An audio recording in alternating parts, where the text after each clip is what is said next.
Mamaw si Arvin Tolentino nag-alakobi fadeaway jumper, consistent ang magandang performance sa KBL. Naiyak ang Koreanang fans sa nangyari mga idol. May dugong Pinoy talaga etong si JD Kagulangan, walang inaatrasan, nag-ala Kyrie Irving handles pa at pinasayaw-sayaw lang ang kalaban.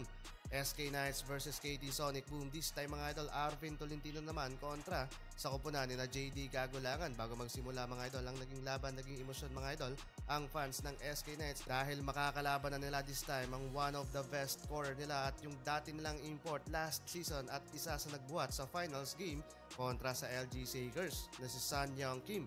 Parehong off the bench nga pala mga idol ang dalawa nating kababayan na sina JD at Tolentino. Maaga pa lang mga idol, nag-showdown agad etong dalawang dating magkakampi sa SK Knights na sina Jamil Warney, former Dallas Mavericks center, at Isaiah Hicks, former New York Knicks forward. Nagkasagutan mga idol etong dalawang Amerikanong import, 4 straight points para sa visiting team habang 3 points naman mga idol mula sa home team. Mukhang may gustong patunayan etong si Isaiah sa dati niyang head coach sa SK Knights.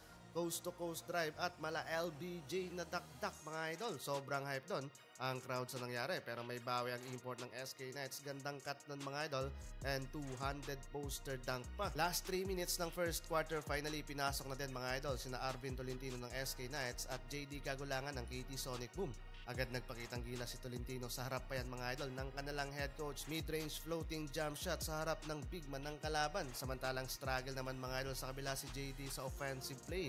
At maaga pa lang mga idol, may nakakagira na si Kabayan. Intense ng laban first quarter, tabla sa 20 points ang tala sa scoring. Second quarter mga idol, agad nakakapag-commit ng foul si Arvin Tolentino. Pangalawang personal foul na to mga idol ni Kabayan dito sa laban. Napanganga naman mga idol etong kakampi ni JD Kagulangan sa bench. What a crazy handle, pinasayaw-sayaw ni Kabayan ng kalabang Koreano, and basket pa mga idol. 4 straight points para sa former UAAP Finals MVP. Habang halfway ng quarter, Arvin Tolentino naman cutting the baseline. Pangalawang puntos niya na dito mga idol sa laban mula sa assist ni Jamil Warney.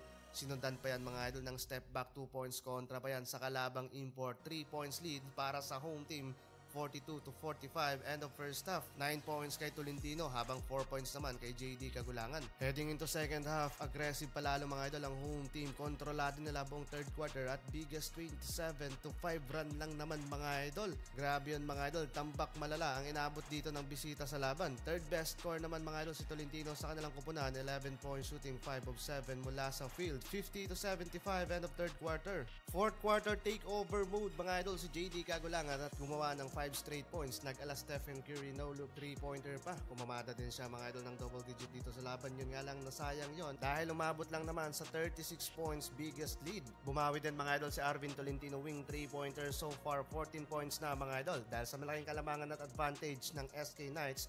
Pangalawang panalo na nila ito mga idol dito sa KBL.